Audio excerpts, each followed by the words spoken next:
Hi guys, welcome back to Finder Academy. दोस्तों, हमने history optional course launch किया था जो कि टोटली फ्री रहने वाला है। मैं पहले ही बोल चुका हूँ। इस लेक्चर में हम क्या करेंगे, हम सोर्सेज का जो नेक्स्ट टॉपिक है उसको डिस्कस करेंगे। अगर आपने लेक्चर 2 नहीं देखा है तो उसे आप देख सकते हो, क्योंकि बिना उसके आपको इस लेक्चर में कुछ समझ में आने वाला है नहीं। और आप ओरिएंटेशन जो लेक्चर था, फर्स्ट लेक्चर जिसमें हमने अप्रोच को डिस्कस किया था, किस तरह से हम ये कोर्स जो है वो कवर करेंगे, उसको भी आप देख लेना। और अगर आप चाहते हो कि आप ही की तरह बाकी जो ज़रूरतमंद स्टूडेंट्स हैं उन्हें भी इस कोर्स का बेनिफिट मिल सके, तो आप उनके साथ इन कोर्स को शेयर ज़रूर कीजिए। तो चलिए हम देखते हैं कि हमें आज क्या डिस्कस करना है। सबसे पहले तो लास्ट लेक्चर में हमने क्या डिस्कस किया था उसे हम एक बार देख लेते हैं। हमने सोर्सेज को डिस्कस किया था, देन हमने देखा था कि आर्कियोलॉजी होता क्या है। प्रीवियस क्वेश्चन पेपर हमने इस टॉपिक के ऊपर देखे थे। Then we saw what is epigraphy and importance as a source of history. तो हमने डिटेल में कोर्स जो है लॉन्च किया है, और उसका जो नमूना है वो आप लास्ट लेक्चर देख सकते हो, कितना डिटेल में और कितना क्वालिटेटिव कंटेंट हम डिस्कस कर रहे हैं।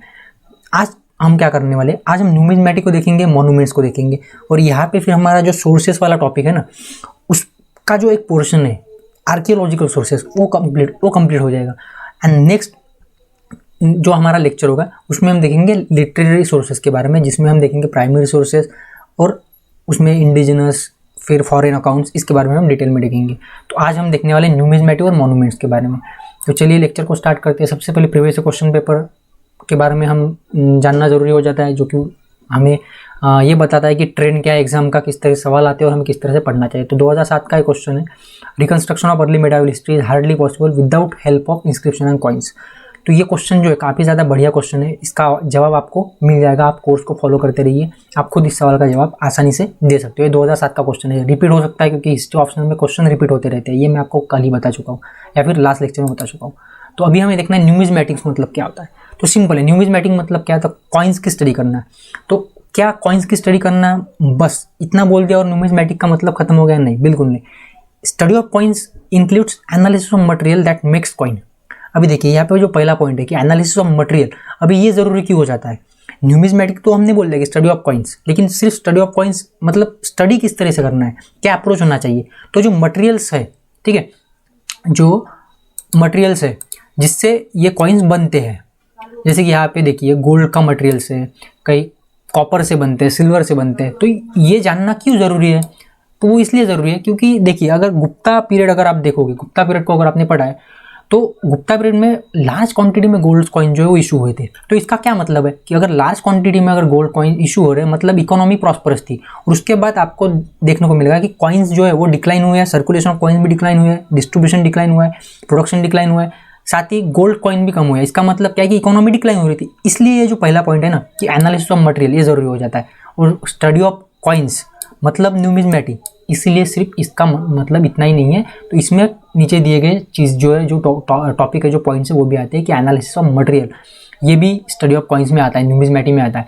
Then identification of manufacturing techniques, तो मैन्युफैक्चरिंग टेक्निक क्या है वो भी देखा जाता है। उसके बाद देखा जाता है कि कॉइन्स जो है वो किस तरीके के बनाए गए हैं, उसके ऊपर क्या मैसेजेस है, क्या कंटेंट जो कॉइन्स है वो बियर करते हैं। तो ये ज़रूरी होता है। और इसे टोटली अगर हम देखें तो इसे फिर कहा जाता है न्यूमिज्मेटिक। ओके, तो फर्स्ट जो कॉइन है, दुनिया का फर्स्ट कॉइन, वो मिला है वेस्ट एशिया में। वो कहाँ पे मिला है? वो मिला है आपको वेस्ट एशिया में 7th सेंचुरी BC में, जो कि गोल्ड और सिल्वर से बना था। इलेक्ट्रम, ये जो वाला है ना, इसका नाम है इलेक्ट्रम। एग्जाम के पॉइंट ऑफ व्यू से इतना ज़्यादा इंपॉर्टेंट नहीं है, लेकिन फिर भी आपको पता होना चाहिए। ये कॉइन्स है, आप देख सकते हो, ये पंचमार्क कॉइन्स है ये, ठीक है। और ये मॉडर्न कॉइन्स है आज के, ये पंचमार्क कॉइन है। ये इंडो ग्रीक कॉइन्स है, ये भी इंडो ग्रीक कॉइन्स है, यहाँ से आप देख सकते हो। ओके, सो नाउ न्यूमिज्मेटिक को हम एक उसकी हिस्ट्री देख लेते हैं कि कॉइन्स जो है, कॉइनेज जो है इंडिया में, उसकी क्या हिस्ट्री है। तो ब्रीफ हिस्ट्री हम एक बार देख लेते हैं और यहाँ से क्वेश्चन बनते हैं। प्रीलिम्स में भी ये जो स्लाइड से आपके लिए इंपॉर्टेंट होने वाली है। तो अभी देखो, the people of stone age, Chalcolithic culture, Harappan culture did not have coins. जाहिर सी बात है, तब कॉइन्स थे नहीं। हमने पढ़ा है, स्टोन एज के बारे में पढ़ा है, चालकोलिथिक एज के बारे में पढ़ा है, हमने हड़प्पन कल्चर के बारे में पढ़ा है, लेकिन वो बार्टर सिस्टम यूज़ करते थे, कॉइन्स तब थे नहीं। They did not use coins. तो ऋग्वेदिक पीरियड जब आता है ना, तो आपको कुछ नाम मिलते हैं, जैसे कि निष्कग्रीव, हिरण्यपिंड। तो ये जो कुछ नाम से, ये कॉइन्स तो हो नहीं सकते, ठीक है, लेकिन ये मतलब प्रॉपर कॉइन्स नहीं थे, बिल्कुल फुल फ्लेज कॉइन्स हम इन्हें बोल सकते हैं, लेकिन ये मेटल पीसेस थे। ये कहते हैं मेटल पीसेस थे, जो कि हो सकता है यूज़ होते थे as a medium of transaction, क्योंकि कॉइन्स मनी किस लिए यूज़ होता है, मनी या फिर coins as a medium of transaction करने के लिए हमें एक मीडियम चाहिए, ताकि हम जो डबल कोइंसिडेंस ऑफ वॉन्ट्स है, आपने इकोनॉमिक्स में पढ़ा होगा डबल कोइंसिडेंस ऑफ वॉन्ट्स क्या होता है, तो इससे अवॉइड करने के लिए हम कॉइन्स का यूज़ करते हैं, मनी का यूज़ करते हैं, करेंसी का यूज़ करते हैं। तो ऋग्वेदिक पीरियड में जो है ना, वो निष्का, निष्क्रिय ऐसे वर्ड्स आपको देखने को मिलते हैं, लेकिन वो कॉइन्स नहीं थे। हाँ, मेटल पीसेस हो सकते हैं ताकि बार्टर सिस्टम को अवॉइड किया जाए। तो अभी सवाल है कि इंडियन सब कॉन्टिनेंट में, फिर इंडिया में सबसे पहले कॉइन्स जो है वो आया कहाँ से या फिर कब आया। तो इंडियन सब कॉन्टिनेंट की अगर हम हिस्ट्री देखें तो around 5th to 6th century, जब महाजनपदास का पीरियड था ना, तब हमें देखने को मिलता है कि पहला जो कॉइन है पंचमार्क कॉइन, ठीक है, ये ऐसे दिखते थे पंचमार्क कॉइन्स। तो ये हमें देखने को मिलते हैं फर्स्ट इंडियन कॉइन्स जो था पंचमार्क कॉइन, और ये थे, इन्हें कहा जाता था कर्षपनाज या फिर पनाज पुरानाज, जो कि 6th सेंचुरी बीसी में आपको मिलते हैं महाजनपदास के पीरियड के वक्त। ओके, सो आपको इतना क्लियर हो गया कि इंडिया में जो शुरुआती जो दौर था एंशिएंट हिस्ट्री में, stone age, chalcolithic culture, Harappan culture, तो कॉइन्स तो थे ही नहीं, बार्टर सिस्टम थी। देन ऋग्वेदिक पीरियड में कुछ हमें एविडेंसेस मिले कॉइन्स के, लेकिन वो फुल फ्लेज कॉइन नहीं थे। तो फर्स्ट कॉइन आया महाजनपद पीरियड्स के दौरान 6th सेंचुरी बीसी में, जिसे कर्षपनाज या पनाज या पुरानाज कहा जाता था। अभी ऐसा नहीं है कि, वेट फॉर मिनट,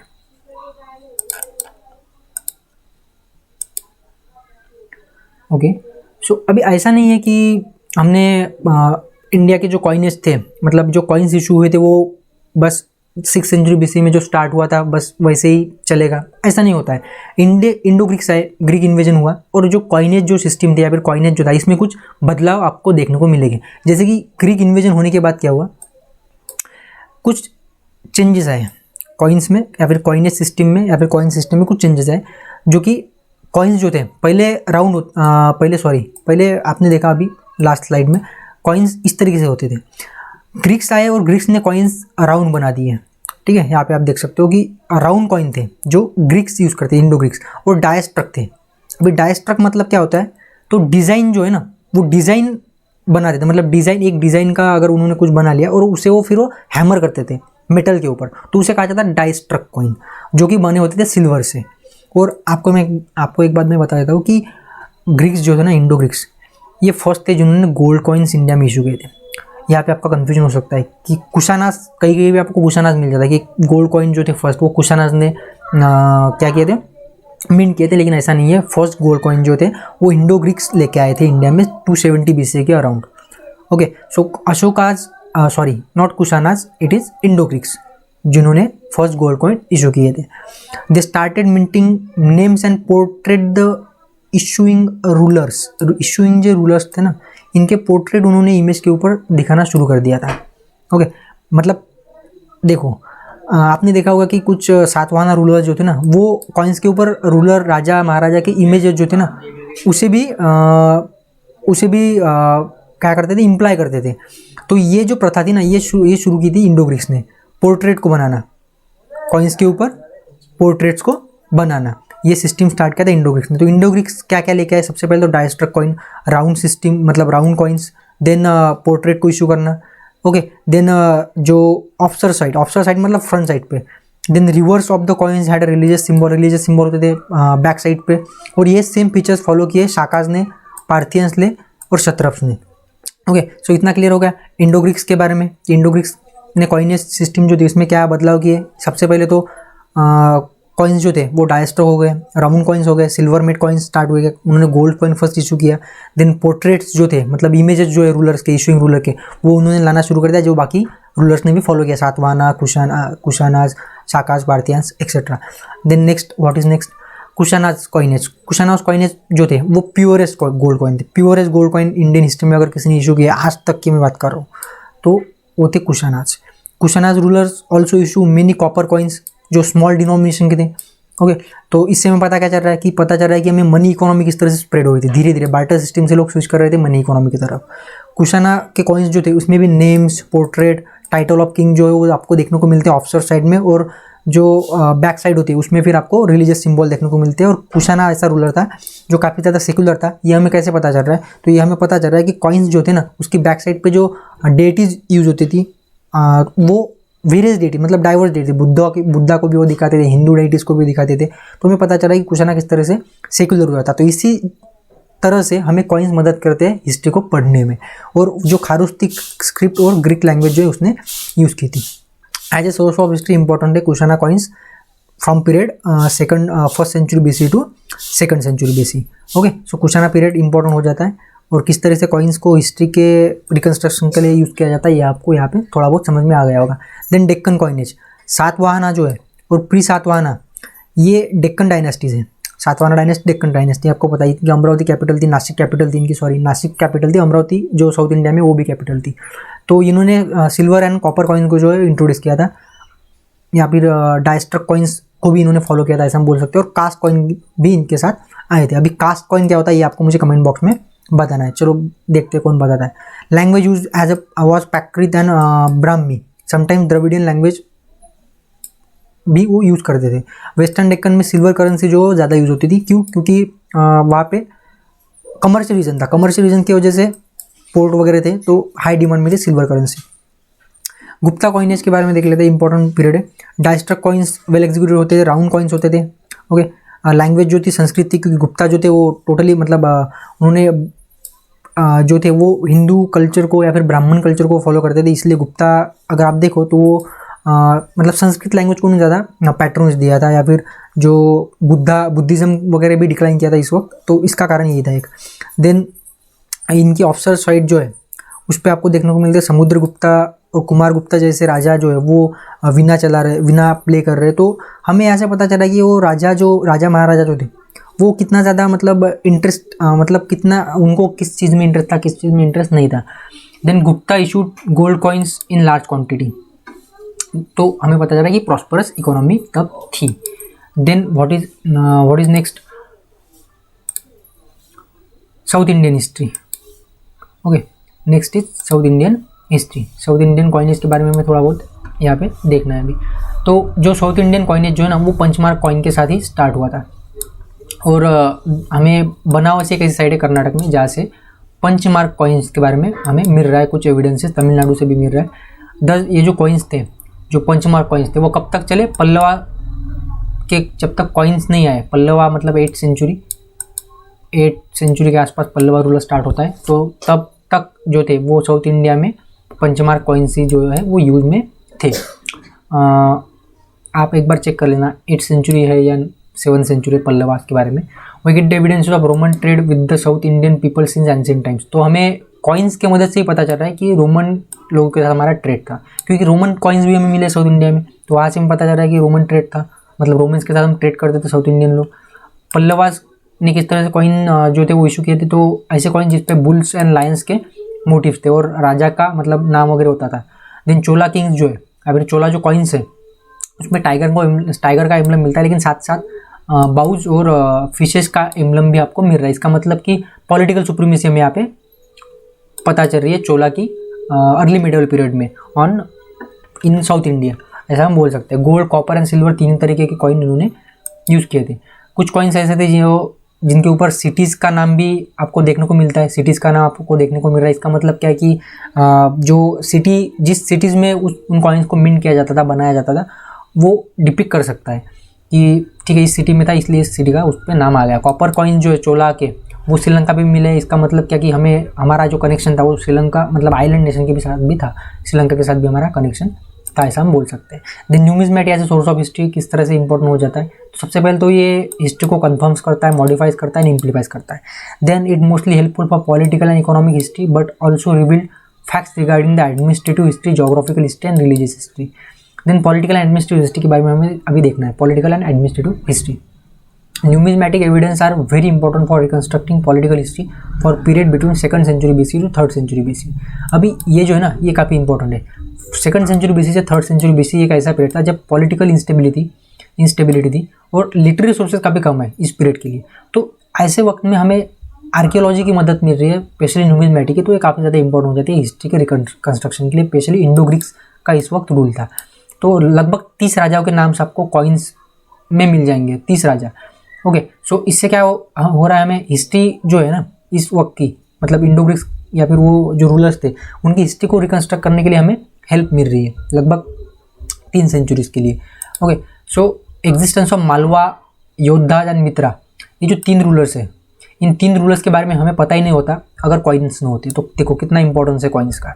सिर्फ कॉइन्स की वजह से हमें इन 3 रूलर्स के बारे में पता जा रहा है, बाकी लिटरेरी सोर्सेज इनके बारे में नहीं है, क्योंकि ये इसी वक्त के 2nd to 3rd, ये जो 300 सालों की 300 का इतिहास है ना, इसी वक्त के ये है।